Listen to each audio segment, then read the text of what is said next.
안녕하십니까. 전국의 유튜브 구독자 여러분, 아프리카TV 시청자 여러분. 여러분과 원래 함께 매주 수요일마다 기괴한 이야기를 전달했던 오컬트 스토리 방송입니다. 오늘은 좀 긴급 생방으로 제가 지금 현재 시각 금요일 새벽 1시에 여러분과 이 촬영을 진행하고 있습니다. 현재는 2019년 3월 8일입니다. 여러분과 이 이야기를 전해드리는 이유는 굉장히 최신 사건이기도 하고, 그리고 이 사건에 대한 이유를 아직도 모르고 있습니다. 혹여 불안감 조성이라는 부분보단 조심해서 나쁠 게 없기 때문에 영국 쪽, 특히 런던 지역이라던가 이쪽에 여행 계획이 있으신 분들은 사전에 참고하셨으면 좋을 것 같아 미리 말씀드리고 이야기를 시작하도록 하겠습니다. 2019년 3월 5일입니다. 지금 오늘 시각으로도 3일 전이죠. 3월 5일 밤 영국 동부의 레이튼 조용했던 마을에 엄청난 사건이 발생하게 됩니다. 첫 번째 목격자는 이웃 주민입니다. 그녀는 이렇게 얘기합니다. 한 남성이 살았던 옆집이었는데 갑자기 그 집이 좀 소란스러웠습니다. 누군가가 문을 계속 두드리고 소리를 지르는 게 들렸는데 이 소리가 보통의 소리는 아니다 라는 생각에 조심스레 커튼문을 열고 옆집을 딱 봤는데 3명의 남자가 칼을 긁으면서 대문, 그러니까 정문이겠죠. 문에 긁으면서 문을 두드리고 있는 모습이었다. 뭔가 그 모습을 보고 두려워서 무서운 마음에 커튼을 닫았다. 근데 그 이후 문이 열리는 소리가 들렸고 뭔가 우당탕거리는 소리, 몸싸움 같은 게 있는 소리가 들리기 시작을 했다. 해서 당신은 별일이 아니겠지라는 생각에 모른 척을 해야 했다. 이게 바로 첫 번째 목격자 이웃 주민의 진술입니다. 그리고 이 사건은 두 번째 목격자도 존재합니다. 두 번째 목격자는 37세입니다. 앤서라는 사람이었는데요. 길을 걷는 도중에 한 남자가 집에서 뛰쳐나오는 모습을 보게 됩니다. 근데 일반적인 모습으로 뛰어나왔던 게 아닙니다. 온 몸에 피를 어마어마하게 흘리고, 그리고 특히 목 쪽에선 피가 솟구치고 있는 모습으로 뛰어나왔던 겁니다. 정말 보통의 모습이 아니었기 때문에 당연히 되게 놀랄 수밖에 없는 상황인 거죠. 그리고 뛰쳐나오는 그 남자는 집에서 뛰어나왔다라고 보여질 수밖에 없었던 게 신발도 신지 않은 채 맨발로 뛰고 있었습니다. 그리고 이 목격자 앞에 이윽고 쓰러집니다. 이게 바로 두 번째 목격자입니다. 세 번째 목격자입니다. 세 번째 목격자는 근처를 지나가던 한 남성이었는데 그 사람이 쓰러진 지역, 놀이터 근처에서 차에서 내렸는데 어떤 사람이 막 피를 흘리면서 쓰러진 걸 봤다. 무술인가 너무 놀래서 차를 세우고 가까이 다가갔을 때 그의 얼굴이 점점점 파란색으로 바뀌기 시작을 했다. 더불어 눈에 초점이 없어지는 걸 느꼈다. 나는 당시 계속 말을 시켰다. 이봐, 지금 괜찮아? 일어나봐, 정신 차려봐. 그리고 뭔가 추워한다는 느낌, 파래지기 시작하면서 몸을 부르르 떠니까 차에 있던 담요를 덮어주었다. 그리고 바로 신고를 했고 너무나 긴급한 상황이었기 때문에 당시 현장에는 에어 앰뷸런스가 도착을 합니다. 그리고 그렇게 이 남자를 이송합니다. 이 현장에 남게 된 건 이제는 범죄 현장, 사라진 건 누가 그랬냐라는 문제인 거죠. 피해자의 이름은 카를로스 로드리게스라는 22세 청년이었습니다. 그의 어떻게 보면 자상에 의한 과다출혈의 문제였는데 이송 직후에 사망을 하게 됩니다. 즉 또 하나의 피해자가 생긴 거죠. 몸에 6곳의 흉기를 찔린 흔적이 발견됐는데 좀 특이한 점이 하나 있었습니다. 6군데의 흉기, 근데 들어갔던 흉기의 모양이 달랐습니다. 폭, 그리고 라인, 어떤 칼은 칼 밑에 톱 같은 게 있는 것 같은 칼, 그런 칼이 몸을 들어왔다. 어떤 칼은 그냥 일반 나이프 같은 칼, 양면인지 단면인지 6군데 상처지만 모양이 전부 달랐던 거죠. 즉 6번을 번갈아 찔렀다라고 확인할 수 있는 게 아니라 동시적인 공격이 들어간 겁니다. 즉 범인은 한 명이 아니라 여러 명이. 만약 우리가 아까 봤던 목격자까지 이어붙인다면 3명 정도 되는 사람이 갖고 있는 칼로 최소 한 명당 한두 번을 찌르지 않았나 라는 생각인 겁니다. 더불어 과다출혈 쇼크의 치명상이 6번의 공격 중 목에 찔렀던 부분이었는데요. 목에 찔렀던 게 동맥이 절단됐습니다. 위에 나왔던 목격자들의 진술을 토대로 재구성해본 모습은 3명의 남성이 칼을 들고 피해자의 집을 찾아간 뒤 문을 두드리고 문이 열리고 마주한 피해자를 무차별적으로 공격을 했을 것이다. 왜냐면 그 목격 시간이 굉장히 다 짧습니다. 즉 열고 나자마자 그런 범행이 했고 그 이후에 도망을 갔고 이렇게 보는 게 맞겠죠. 그 뒤 피해자였던 카를로스는 이쪽 도로 쪽으로 도망을 쳤고 가해자들은 그냥 사라져버린 겁니다. 그렇게 피해자는 살아남았지만 결국 후송 중에 사망을 했고 가해자는 누군지 알 수 없는 상태로 현재까지 미궁에 빠진 상태입니다. 자, 이게 2019년 3월 5일 영국에서 발생한 사건입니다. 근데 이뿐만이 아니었습니다. 2019년 2월입니다. 정확히는 2019년 2월 28일에서 2월 1일로 넘어가는 3월 1일로 넘어가는 바로 그 금요일이었죠. 목격자는 테레사 펜레덴이라는 사람이었습니다. 금요일 저녁 9시 30분쯤 런던 동쪽에 있는 롬포드 공원에 이상한 소리가 들렸습니다. 뭔가 흐느끼는 소리, 절규하는 소리였다. 그래서 가까이 가서 뭔가 무서운 마음에 조심스럽게 봤는데 어떤 남자가 여자를 끌어안고 얼굴에다가 키스를 하면서 제발 깨어 있어야 돼. 정신 좀 차려봐. 눈 좀 떠봐. 라고 얘기하며 계속 큰 소리를 치고 있는 장면을 목격을 하게 됩니다. 다가가서 질문을 한 거죠. 무슨 일입니까? 라는 질문을 던졌을 때 그 남자는 이렇게 얘기합니다. 빨리 앰뷸런스 좀 불러주십시오. 현장에서 본 모습은 한 여성이 어마어마하게 많은 양의 피를 이미 흘리고 쓰러져 있는 상태였으며 숨을 쉬고 있었는데 굉장히 얕게 쉬고 있던 겁니다. 고통스러웠는지는 모르겠지만 신음을 하고 있었고 그리고 의식을 점점점 잃어가고 있는 상황이었습니다.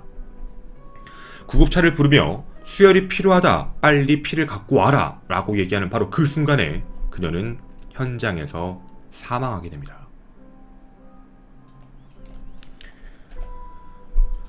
되게 어린 나이였습니다. 학교를 다니며 걸스카우트 활동을 했고 작년에는 영국 황실에 초대돼서 그 걸스카우트의 시연까지 보였던 17살 이름 조디 체니스입니다. 바로 이 사람입니다.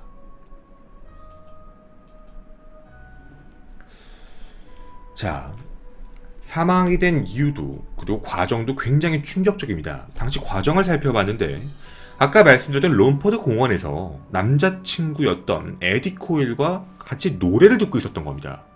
금요일 저녁 9시 반이었던 거죠. 근데 갑자기 마스크를 쓴 괴한이 뒤로 몰래 다가와서 뒤에서 칼로 찌른 겁니다. 그러니까 남자친구는 가만히 있었고요. 그리고 옆에 있던 여자친구만 찌르고 도망간 겁니다. 그렇게 또 하나의 생명이 사망을 하게 됩니다. 그리고 이게 남자친구와 사건 현장의 모습이었습니다. 그리고 또 같은 날입니다. 3월 1일.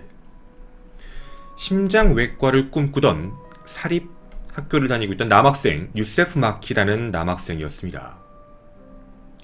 이 남학생은 그냥 아무런 이유 없이 집에서 나와서 학교 쪽으로 가는 길에 이름 모를 사람에게 괴한에게 칼에 찔리게 됩니다.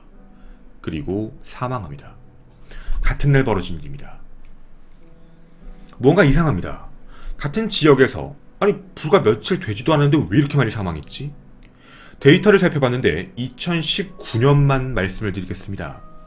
2019년 1월 1일 튜더라는 사람 사망, 1월 8일 레이튼의 제이든 14살 사망, 1월 27일 카빈이라는 사람 사망, 1월 29일 17세 네딤이라는 사람 사망, 1월 29일 리차드 19살 사망, 2월 8일 엘린이 사망, 2월 10일 데니스 사망, 2월 17일 모하메드 알리 사망, 2월 18일 22세였던 앵키나이라고 불렸던 사람 사망. 2월 20일 무하마드라고 불렸던 16살 소년 사망. 2월 21일 캠든의 유스클럽에 있던 스펜스 사망. 23일 아까 말씀드렸던 분, 그 똑같은 곳이었습니다. 카밀리라고 부르는 19살 소녀 사망.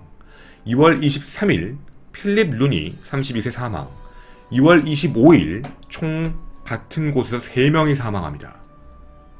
그리고 3월 2일 한 여인이 바넷 집에서 또 찔려 사망합니다. 그 이후의 이야기를 여러분에게 말씀드린 겁니다. 정말 무서운 상황입니다. 경찰들 사이에서 말이죠. 3월 5일 날짜를 기점으로 얘기를 해도 올해입니다. 이런 일이 발생됐던 겁니다. 16일간 14명이 사망했습니다. 그리고 모두 동일하게 칼로서 사망을 하게 됐습니다. 자, 그럼 우리가 이게 어떤 문제인지를 같이 좀 더 깊게 얘기를 해보고자 합니다. 좀 더 과거로 끌고 들어가면 2018년, 작년이죠. 2018년 6월 달부터도 얘기를 해봐도 당시 칼의 소지에서 칼의 피해를 입은 대부분이 10에서 17세 청소년입니다.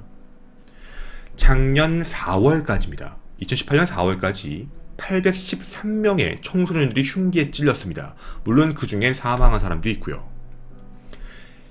2018년 런던만 놓고 봐도요, 살해당한 사람이 118명이 존재했는데 그 중에 73명이 칼에 찔려 사망했습니다. 분명 총기를 허가를 한 국가지만 총기 규제가 엄격하긴 하죠. 어진 총을 쓸 수 있음에도 불구하고 총보다 칼로서 사람들이 많이 사망을 하게 되는 겁니다. 우리가 의심을 하는 건, 그 3명이 번갈아 가면서 움직이는 거구나.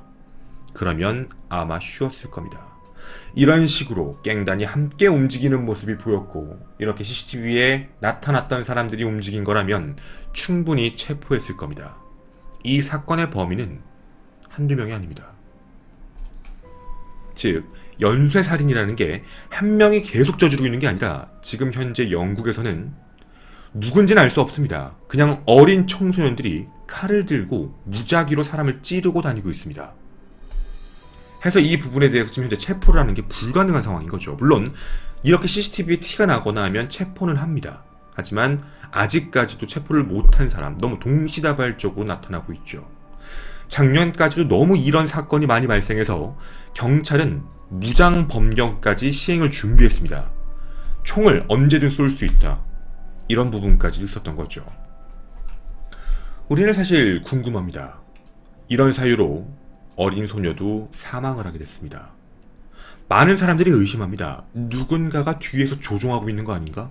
아니면 어떤 집단이 움직이는 거 아닌가? 아직까지도 이유를 모르고 있습니다. 체포를 시켜서 그 어린 애들을 신문하려고 해도 애들은 다 발뺌하고 있거든요. 이유가 굉장히 간단합니다. 자기들이 처벌을 크게 받을 거라는 생각이 없기 때문인 거죠. 원래는 영국 현행법상 흉기를 소지하고 있는 부분으로도 최고 형량이 징역 4년이 나옵니다. 그런데 대부분 풀려납니다. 해결이 안 되고 있는 상황인 거죠. 특히 그리고 어린 아이들이다 보니까 이 부분에 대해서 되게 쉽게 생각하고 있는 부분이 있는 것 같습니다. 그런데 내부에서 이유가 나오기 시작을 합니다. 첫 번째 이유입니다. 국가적으로 봤을 때의 문제고, 총리와 그리고 장관들에게 많은 화살이 현재 돌아가고 있는 상황인데요. 이렇게 표현을 하고 있습니다. 긴축 정책. 현재 영국이 경찰 인력을 축소하는 정책을 그동안 써왔습니다. 자원 축소하니까 비판을 굉장히 많이 받아오고 있던 상황이 사실이었거든요. 그래서 이런 자꾸 똑같은 사건이 발생되다 보니까 크래시다 딕 런던 경찰청장이 나와서 강력범죄는 분명 인력 감소랑 상관관계가 있다라고 주장을 하기 시작을 합니다. 즉 이건 정부 탓이다. 어린아이들 제어가 안 되는 문제가 말이죠. 두 번째입니다. 이게 조금 무서운 부분 중에 하나인데요. 마약입니다. 현재 추측컨대 영국 내무부가 판단하고 있을 때 영국에선 런던에서만입니다. 런던 한 도시에서만 약 연간 53억 파운드, 한화로 7조 8천억 정도의 마약 거래가 있다고 판단하고 있습니다. 정말 어마어마한 금액이거든요. 마약 거래를 하고 있다는 건, 그리고 7조 8천억씩 움직일 수 있는 거라면 분명 범죄 조직이 존재할 거다라는 것도 생각을 하고 있는 겁니다. 범죄 조직이 있는데 조직들끼리 싸우면 성인이고 범죄 조직, 그 마약 조직이 잡힐 위험이 있어서 애들을 시키는 거 아닌가? 그리고 아이들이 대부분 좀 지속적인 가난에 있는 애들, 그렇게 잘 살지 않는 애들을 그렇게 포섭을 해서 돈을 주면서 이런 일을 벌이고 있는 게 아닐까라고 추측을 하는 겁니다. 즉 마약 문제 때문이다. 영국이 실제로 마약 문제가 굉장히 심각한 수준까지 올라온 상황이긴 합니다. 그리고 세 번째입니다. 세 번째 이유는 이것도 똑같이 런던 경찰청장이 의심을 했던 부분 중에 하나인데 SNS입니다. 소셜미디어가 부추기고 있다. 현재 영국이 좀 특이한 루트를 가고 있는 것 중에 어린아이들이 깽단을 만듭니다. 근데 그 깽단을 우리가 생각했을 때 대한민국으로 따져놓고 보면 자기의 학교 중심적, 자기 학교가 자기의 세력을 만들어서 하나의 어떤 집단을 만들고 학교 내에서 나쁜 짓을 하거나 외부에서 나쁜 짓을 한다, 이런 정도의 느낌이라면 영국은 소셜미디어에서 청소년들이 자기들끼리 온라인 깽단을 만드는 겁니다. 근데 온라인 깽 집단들끼리 어떻게 보면 가문처럼 파벌처럼 움직여서 자신들의 상징적인 로고를 만들어 놓고 움직이는데 서로 자극하는 일종의 글이라던가 랩 같은 걸 올리고 언제 만나자, 우리가 더 세다, 이런 식에 대한 이야기라며 폭력과 살인에 대한 부분을 점점 미화하기 시작합니다. 즉 자기들이 하고 있는 역할이 더 세 보인다, 우리는 사람도 찔러, 이러면서 무작위로 사건을 터뜨리고 이 사건 봤지, 이거 우리가 한 거야, 너희는 할 수 있니? 그럼 그거에 자극받아서 또 사람을 찌르고 다니는 거죠.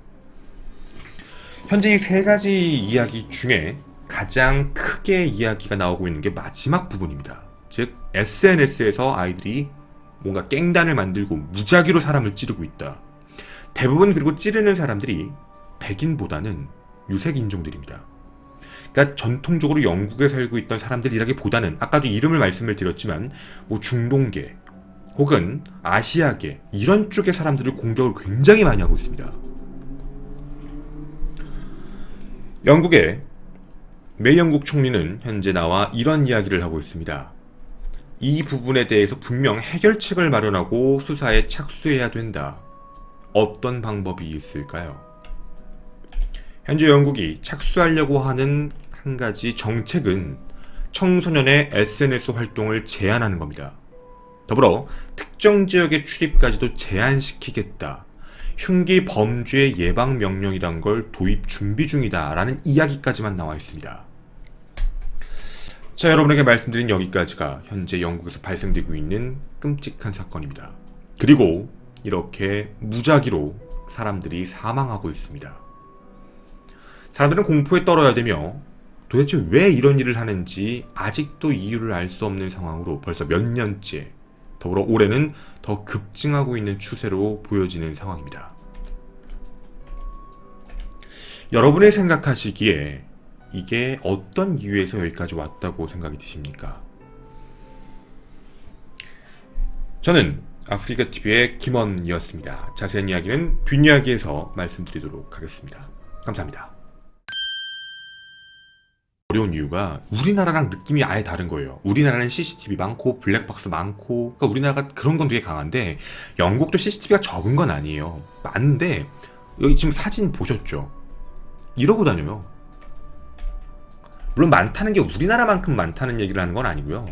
여기도 그렇게 적은 국가는 아닌데 보시다시피 이러고 다니거든요. 얘가 누군지 어떻게 알아요?